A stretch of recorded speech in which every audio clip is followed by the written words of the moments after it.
રંગ તરંગના અભંગોમાં ગુરુ મહારાજે સંત શબ્દનું મહત્વ પણ ખૂબ સરસ રીતે સમજાવ્યું છે. ગુરુ મહારાજ લખે છે, સંત પાસે જવું અને સંત પાસેથી અપેક્ષા શું રાખવી, અથવા તો સંત પાસે જઈને વર્તન કેવું રાખવું અને સંત જે કહે છે અને સંત જેમ વર્તે છે તેમાંથી આચરણ અને આચરણમાંથી પોતાના જીવનમાં તેનું અનુકરણ તે ખૂબ જરૂરી છે.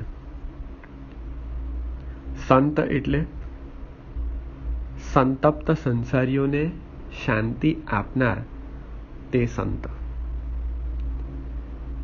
જેણે ભગવંતને ઓળખ્યા છે તે સંત, અને જેણે ગ્રંથના માધ્યમથી ભગવંતની ઓળખાણ કરાવી છે તે સંત. તમે જુઓ તો ભારત વર્ષમાં મોટા ભાગે જે કોઈ પણ સંતો થયા તેમણે ચોક્કસપણે ભગવાનની ઓળખાણ કરાવવા માટે ગ્રંથને માધ્યમ બનાવ્યું છે. ભારતીય ભક્તિની સંસ્કૃતિ એ સંત, ગ્રંથ અને ભગવંત. સંત કોઈ ગ્રંથ લખે અને તે ગ્રંથ ઉપાસકને ભગવંત એટલે ભગવાન સુધી પહોંચાડે. સંત અને ભક્ત આ બંને જ્યારે કોઈ એક સ્થળે બેઠા હોય અને તે ભક્તે પોતાના પ્રશ્નોના નિરાકરણ માટે ચર્ચા કરી હોય અને એને ચોક્કસ સમાધાન ન મળ્યા હોય, એવું ભાગ્યે જ જવલ્લે જ બન્યું હશે. માટે ગુરુ મહારાજ સંત પાસે શી રીતે વર્તવું એની ખૂબ સુંદર સમજણ આપે છે.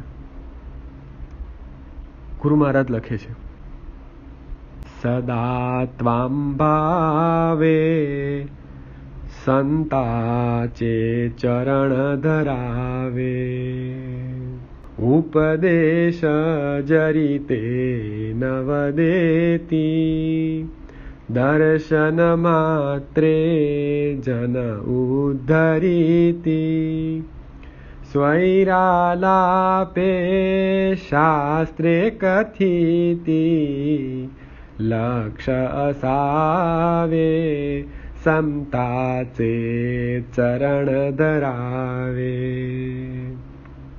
વિદ્યા ધન જન ગર્વ ત્યજાવા, મૂક બોધતો શ્રવણ કરાવા, અહંપણા મૂળી ખંડાવા, અલ્પવદાવે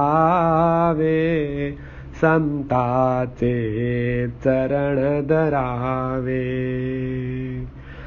આજ્ઞા વરચે વરિઝે લાવી, ગૃહ કૃત્યેતી સર્વ કરાવી, ઊંચ નીચ હિમતિ દવડાવી, ગુણ ગણ ગાવે સંતાચે ચરણ ધરાવે, પ્રસંગ પાહુની પ્રશ્ન કરાવા, સંશય મની તિળ ભરી નુરવાવા, સેવે કાજી દેહ જડાવા, મરુની ઉરાવે સંતાચે ચરણ ધરાવે, મૂર્તિ સાવળી નિત્ય સ્મરાવી, અન્યોન્યાતે હેચી કથાવી, રંગવલ્ગના અન્ય ત્યજાવી, સમરસ ભાવે સંતાચે ચરણ ધરાવે સદા ત્વામ ભાવે સંતાચે ચરણ ધરાવે. ગુરુ મહારાજ લખે છે, સદા સર્વદા સંતના ચરણનો આશ્રય કરો. સંત કોઈ દિવસ ઉપદેશ નથી આપતા, ફક્ત દર્શન માત્રે ભક્તના કષ્ટને કે દર્શનાર્થીના દુઃખને દૂર કરે છે. ગુરુ મહારાજે શ્રી ગુરુલામૃતમાં લખ્યું, દર્શન માત્રે જે હરે કષ્ટ સકળ તત્કાળ, દર્શન આપી ભક્તને એવો કોણ દયાળ. તો દર્શન માત્રે જે કષ્ટને હરનાર છે તે સંત છે. ઉપદેશ એ કેવળ એટલો બધો શુષ્ક છે કે ઉપદેશથી ક્યારે મનને શાંતિ નથી થતી. ગુરુ મહારાજે એક સુંદર વાત લખી, જોઈએ છે જોઈએ છે જોઈએ છે. કોણ જોઈએ છે? તો કે ઉપદેશકો જોઈએ છે. ધ્યાનથી સાંભળજો આ વાત. જોઈએ છે જોઈએ છે જોઈએ છે. પછી નીચે પ્રશ્ન પૂછ્યો છે, કોણ જોઈએ છે? તો કે ઉપદેશકો જોઈએ છે. ઉપદેશકો કેવા જોઈએ છે? તો કે સ્વ આચરણથી ઉદ્બોધે એવા ઉપદેશકો જોઈએ છે. પરોપદેશે પાંડિત્ય કરે તેવા નહીં. સ્વ આચરણથી એટલે તમારું જોઈને કોઈ શીખે તેવા ઉપદેશકોની ગુરુ મહારાજને જરૂર છે. પરોપદેશે પાંડિત્ય એટલે ગામે ગામ ફરીને, સભાઓ કરીને, મોટા મંચ પર બેસીને જે પણ વાગ વિલાસ થતો હોય તો એ વાગ વિલાસકો નથી જોઈતા એમને, પણ આચરણથી ઉદ્બોધે એવાની જરૂર છે. જે વાગ વિલાસ કરે છે તે સંત નથી, ઉપદેશ આપે છે તે સંત નથી, પણ દર્શન માત્રે ભક્તના કષ્ટને દૂર જે કરે છે તે જ સાચો સંત છે. સંત જ્યારે વાત કરે છે જન સમુદાય સાથે ત્યારે તે વાતમાં પણ શાસ્ત્રનો સાર છુપાયેલો હોય છે. એ વાત પ્રત્યેક ભક્તે યાદ રાખવાની છે. લક્ષ અસાવે શબ્દ મૂક્યો છે, સ્વૈરા લાપે શાસ્ત્રે કથિતી લક્ષ અસાવે. આ વાત ખાસ ધ્યાનમાં રાખવી કે જ્યારે પણ સંત પાસે જઈએ તો સંત સાથે વાર્તાલાપમાંથી જ ઘણું બધું સમજવાને શીખવા મળે. એ ક્યારે ઉપદેશ નથી આપતા, ફક્ત દર્શન માત્રે દુઃખ દૂર કરે છે. અને જ્યારે પણ વાતચીતનો દોર હોય છે પાસે બેઠેલા ભક્તો સાથે, ત્યારે એ વાર્તાલાપમાંથી જ અનેકને પોતાની સમસ્યાના સમાધાન મળી જાય છે. વિદ્યા ધન જન ગર્વ ત્યજાવા. સંત પાસે જાઓ તો પોતાની વિદ્યાનો ગર્વ છોડી દેવો, ધનનો ગર્વ છોડી દેવો, માલ મત્તા મિલકત મહેલાતો મેળી ગાડી વાડી વગેરેનો મોહ અહમ છોડી દેવો. અને સંતના આચરણમાં જે મૂક બોધ સંતાયેલો છે તેને સાંભળવાની કોશિશ કરવી, જોવાની અને સાંભળવાની. અહમપણા મૂળી ખંડાવા. અહમપણું છોડી દેવું, કારણ કે જ્યાં અહમ છે ત્યાં પરમાત્મા પ્રાપ્તિ કે સંતના દર્શન સુલભ નથી. અને હું કરું છું તે ભાવના જ્યારે નાશ પામે છે ત્યારે જ સંતના દર્શન થાય છે. સંત પાસે જઈને પણ અલ્પ વદાવે, બહુ જ ઓછી વાતચીત કરવી, બહુ જ ઓછી બકબક કરવી. અલ્પ વદાવે સંતાચે ચરણ ધરાવે. આજ્ઞા વરચે વરી ઝેલાવી. સંત જે પણ આજ્ઞા કરે તેને એમના મોંમાંથી શબ્દ નીકળે કે તરત જ એ આજ્ઞાને ઝીલીને એનું પાલન કરવું. ગૃહકૃત્યેથી સર્વ કરાવી. ઘરનું કામ કાજ નોકરી ધંધો બધું જ કરવાનું, પણ સંતે જે આજ્ઞા કરી હોય તે આજ્ઞાનું પૂર્ણપણે પાલન પોતાના કામની સાથે સાથે પણ કરવું. ગુરુ મહારાજે તો આપણને અનેક આજ્ઞાઓ કરી. પરસ્પર દેવો ભવ, શ્વાસે શ્વાસે દત્તનામ સ્મરાત્મનમ, ન માતુ પરદૈવતમ, માતા માતૈવ કેવલમ, શ્રેય પ્રેયશો વિશિષ્યતે, શ્રી દત્ત શરણમ મમ, છાત્ર દેવો ભવ જેવી અનેક આજ્ઞાઓ એમણે એમના સૂત્રો દ્વારા આપણને કરી. આમાંથી કોઈ પણ એક આજ્ઞાનું પાલન આપણે આપણું કર્મ કરતા કરતા કરવું. કોઈ પણ એક સૂત્ર ધ્યાનથી પકડવું અને એ સૂત્રને ગુરુ મહારાજે કહેલા માર્ગ પર ચાલવા માટે પોતાનો નોકરી ધંધો ઘરકામ જે કંઈ પણ કરતા હોય તે કરતા કરતા પણ તે સૂત્રનું પાલન કરવું, તો એ સંતની આજ્ઞા કે ગુરુ મહારાજની આજ્ઞા પાળ્યા બરાબર છે. ઊંચ નીચ હી મતિ દવડાવી, આ ખાસ સમજવા જેવું છે. ભક્તિ માર્ગમાં ઊંચ નીચ, આ મોટો છે, આ નાનો છે, આ તવંગર છે, આ ગરીબ છે, આની જાતિ શ્રેષ્ઠ છે, આની જાતિ ઓછી શ્રેષ્ઠ છે કે કનિષ્ઠ છે, આ વધારે સારું કાર્ય કરી શકે છે, આ નથી સારું કાર્ય કરી શકતા, અને મંડળબાજીના યુગમાં સ્વાત્મ કલ્યાણ માટે સ્વ ઉપાસનાનો માર્ગ પકડવાનો છે. કારણ કે જગત મંડળબાજીમાં પડ્યું છે અત્યારે, અને 10-10, 15-15ના ટોળામાં જૂથ વેચાઈ ગયા છે. પાંચેય આંગળીઓ જ્યારે ભેગી થાય ત્યારે હાથ કામ કરી શકે છે. તો સંતના મિશનનું કાર્ય કરવા માટે બધી આંગળીઓએ ભેગી રહેવું જરૂરી છે. અંગૂઠા સાથે જો દરેક આંગળી પોતાનું વેગળું વેગળું કામ કરશે તો સંતના મિશનમાં કે એમણે આપેલા આદેશોને કે આજ્ઞાને ક્યારે ભક્ત પૂર્ણ રીતે સમજી નહીં શકે, પામી નહીં શકે. માટે ઊંચ નીચ છોડીને સમરસ ભાવે સંતનું કહેલું વાક્ય પાળવાનું છે અને એમના ગુણ અખંડપણે ગાવાના છે.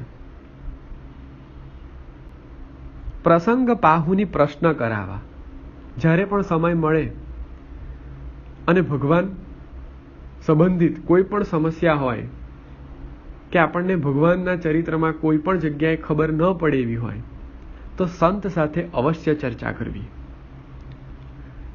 સંશય મની તીળ ભરી નુરવાવા, કે તલ માત્ર પણ સંશય ન રાખવો.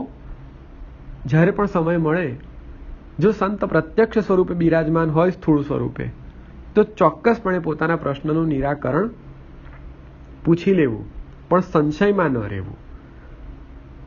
કારણ કે ગીતામાં ભગવાન કહે છે કે સંશય આત્મા વિનશ્યતિ, કે જે વ્યક્તિ સંશય સાથે ભક્તિ કરે છે, જે વ્યક્તિ સંદેહ સાથે ભક્તિ કરે છે, તે ચોક્કસ નાશ પામે છે. માટે કોઈ પણ ઠેકાણે ભક્તિ કરતા કોઈ સંશય ઊભો થાય તો ચોક્કસપણે શ્રોત્રી અને બ્રહ્મનિષ્ઠ સદગુરુનો સહારો લઈને પ્રશ્નનું નિરાકરણ લાવવું. માનો કે ગુરુ તમે જેને કર્યા હોય, માર્ગદર્શક જેને કર્યા હોય, તે સ્થૂળ સ્વરૂપે ઉપસ્થિત નથી, આ જગતમાં તે સૂક્ષ્મ સ્વરૂપે બિરાજમાન છે, તો પ્રાર્થનાના માધ્યમથી પણ તમારા પ્રશ્નનું નિરાકરણ તમે લાવી શકો છો. પ્રાર્થના કરવી, તે તત્વ તમને ચોક્કસપણે તમારો જવાબ કોઈને કોઈના માધ્યમથી મોકલી આપશે. સેવે કાંજી દેહ જડાવા, સંતના સેવા કાર્યમાં પોતાનો દેહ ક્ષીણ કરવો. ક્ષીણ કરવો એટલે ઘસવો, મરુની ઉરાવે. કદાચ છે ને પ્રાણ પણ જો આપવાના થાય સંત સેવામાં તો આપવા. સેવા એ શબ્દ ખૂબ મોટો છે અને સેવા કેવી હોવી જોઈએ? તો ગુરુ મહારાજે એમના એક ઉદ્બોધનમાં ખૂબ સરસ કહ્યું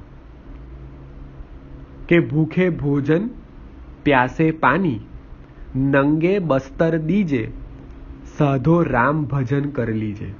કબીરજીનું આ વાક્ય ગુરુ મહારાજે પોતાના એક ઉદ્બોધનમાં ટાંક્યું હતું કે તમારી પાસે કોઈ પણ સંપત્તિ હોય તો એ સંપત્તિનો તમે આ રીતે ઉપયોગ કરીને સેવા કરજો. મૂર્તિ સાવળી નિત્ય સ્મરાવી. તમારા ઉપાસકની જે સુંદર મેઘશ્યામ સ્વરૂપની મૂર્તિ હોય, તમે ભગવાન શ્રી રામને માનો, શ્રી કૃષ્ણને માનો કે શ્રી દત્તને માનો, જેને પણ તમે સ્મરતા હો, મૂર્તિ સાવળી નિત્ય સ્મરાવી, અન્યોન્યાતે હેચી કથાવી. કોઈ સદભક્ત મળે તેની સાથે પોતાના ભગવાનના ગુરુના ગુણ ગાવા. રંગ વલ્ગના અન્ય ત્યજાવી. બીજી બધી પંચાત પોટલી મૂકી દેવી અને સંસારના રંગો તરંગોની વાત ના કરવી, પણ રંગના તરંગની વાત કરવી. સમરસ વાહવે.